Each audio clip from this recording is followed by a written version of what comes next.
Hello students, good morning.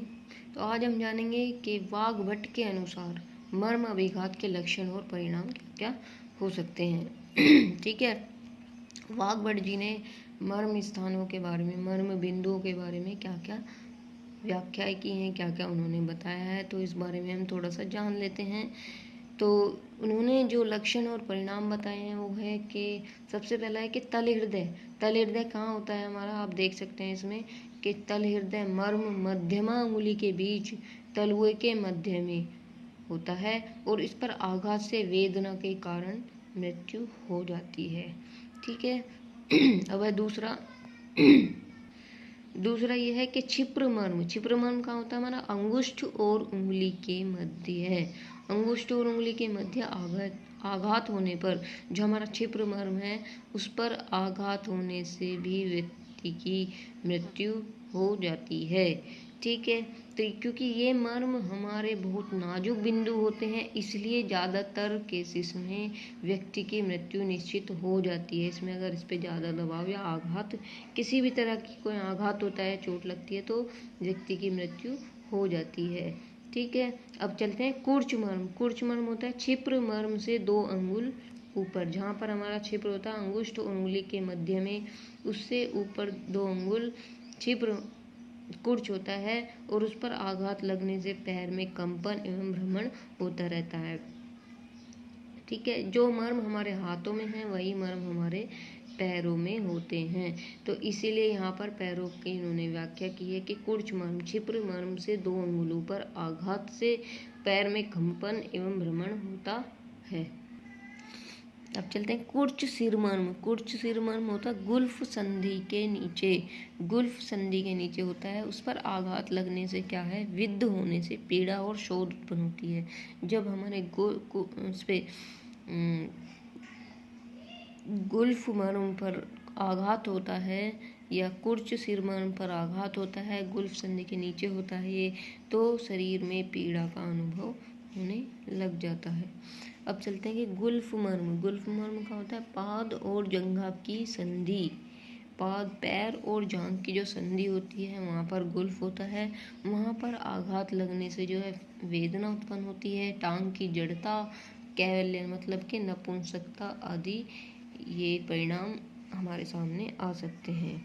अब चलते कि इंद्रवस्ती मर्म कहाँ पर होता है कि पार्श्वनी एडी के बाहर अंगुल से 12 अंगुल ऊपर, एडी जो होती है हमारी, एडी से 12 अंगुल ऊपर जंघा के मध्य में होता है और इस पर आघात लगने से रक्त का क्षय होता है और रक्त का क्षय होने से जो है व्यक्ति की मृत्यु हो जाती है। चलते कि जानू मर्म होता है जंघा और उरु के मध्य जो संधि होती है उसमें होता है और उस जानू मर्म पर आघात से क्या है कि लंगड़ापन आ जाता है।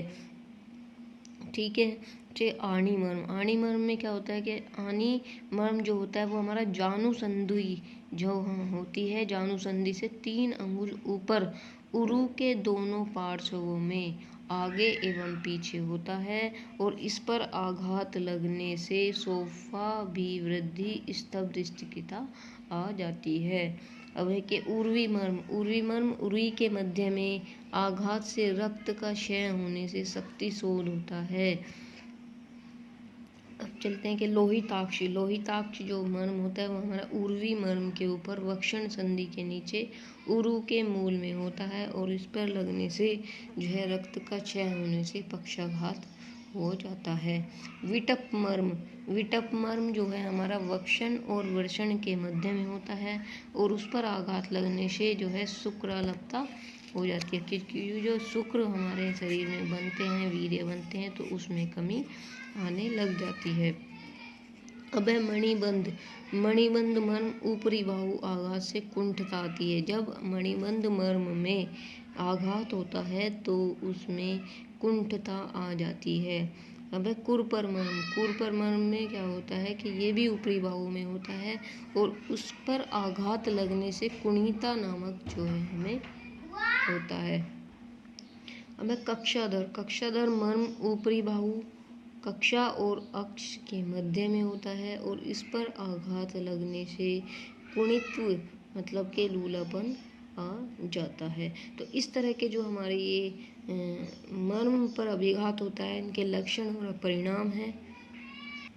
अब है अगला कि गुदा मर्म। गुदा मर्म जो है आप जानते होंगे, गुदा के पास होता है कि आघात से सद मृत्यु हो जाती है। ये गुदा मर्म हमारे बहुत नाजुक मर्म होते हैं। वष्टि मर्म आघात से दोनों ओर से भिन्न वस्तु में भी मृत्यु हो जाती है। एक ओर से भिन्न होने पर मूत्र स्रावी व्रण बन जाता है। ठीक है।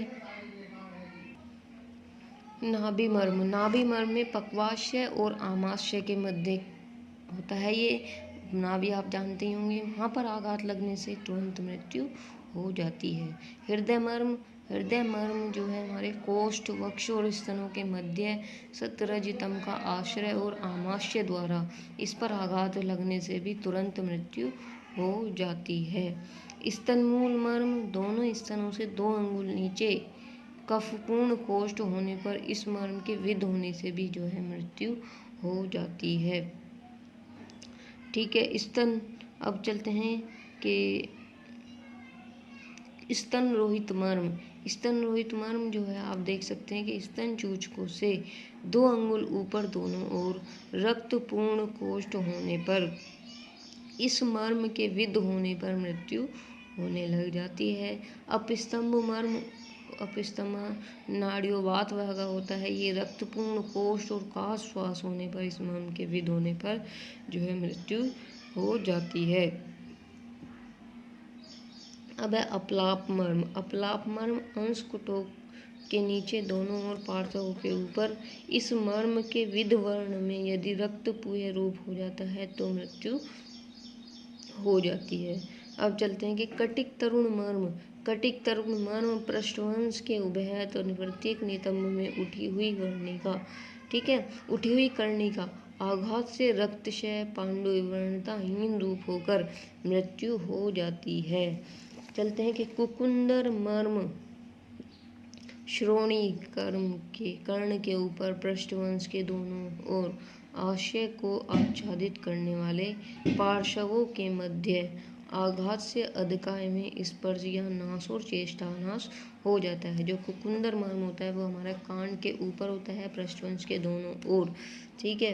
पार्श्व संधि पसलियों के नीचे और जघन तथा पार्श्व के मध्य तिर्यक ऊपर की ओर आघात से शोणित पूर्ण कोष्ठ तथा मृत्यु हो जाती है। वृहति मर्म। वृहति मर्म होता है कि पृष्ठवंश के दोनों ओर पीछे की ओर पीठ में स्तनमूल की सीध में होते हैं। इन पर आघात लगने से जो है अतिरिक्त स्राव होने लग जाता है, उपद्रवजन्य होकर जो है मृत्यु हो जाती है। अंशफलक मर्म। ग्रीवा बाहु सिर के मध्य में अंशपीठ और स्कंद बंधन हेतु आघात से स्तब्ध भावुता आ जाती है। धमनी। जो हमारी धमनी 4 होती है, 2 नीला 2 मन्या, कंठ नाड़ी के दोनों ओर स्थित होती है, उस पर आघात लगने से गूंगापन, स्वर विकृति, रस ज्ञान, अज्ञान होने लग जाता है।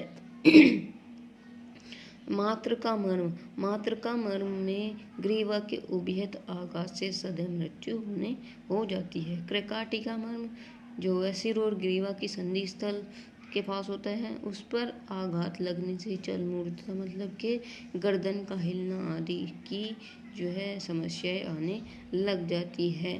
तो इसी तरह से हम देखेंगे कि वाघ भट्ट जी ने भी यही तरीके बताए हैं कि अगर आपके मर्म स्थानों पर किसी भी तरह का कोई आघात हो जाता है तो व्यक्ति की मृत्यु तक निश्चित होती है और उसके शरीर में अनेक ऐसी गड़बड़ हो जाती है जिससे व्यक्ति पूरी ज़िंदगी जो है बिस्तर पर पड़ा रहता है, किसी भी तरह का कोई कार्य नहीं कर सकता है। तो इसीलिए हम कह सकते हैं कि मर्म चिकित्सा का अगर आपको उपचार देना है तो उसके लिए आपको इसका संपूर्ण ज्ञान होना चाहिए और जब तक आप इस विद्या में संपूर्ण नहीं होंगे तब तक आप इसकी विद्या नहीं दे सकते हो। तो हमारा कहने का आशय यही है कि आप इन मर्म बिंदुओं पर ध्यान पूर्वक और सावधानी पूर्वक चिकित्सा करें जिससे किसी को नुकसान न हो। हम चाहते हैं कि आप सभी स्वस्थ रहें और मस्त रहें, अपने घर पर रहिए। आज की इस बीमारी के दौर में आप सभी को अपने घर से बाहर नहीं निकलना चाहिए और बस आप अपने और परिवार का ध्यान रखें। धन्यवाद।